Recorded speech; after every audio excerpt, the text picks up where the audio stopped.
Hi, I'm Medic3D and I do a lot of 3D printing related stuff. This video is all about celebrating my great achievement, which is reaching 500 subscribers on YouTube.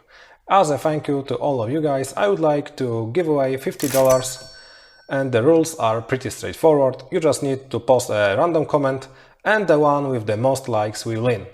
I will choose the winner in about a week time and then transfer the money using PayPal, and that's it. If you want, you can just post your PayPal link in the description and gather the most likes and you will just win $50. It's as simple as that. And also I have a special message for my Polish viewers.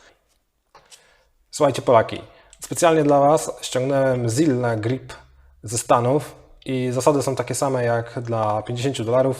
Napisz komentarz po polsku, powiedz jeszcze ZillaGripa i ten, który będzie miał najwięcej lajków, dostanie ZillaGrip, który wyślę razem z tym spektakularnym pędzelkiem z silikonu, używając paczkomat na wskazany przez zwycięzcę adres. Tak samo jak w wypadku $50, zwycięzcą zostanie ten, kto uzbiera najwięcej lajków pod swoim komentarzem na YouTubie.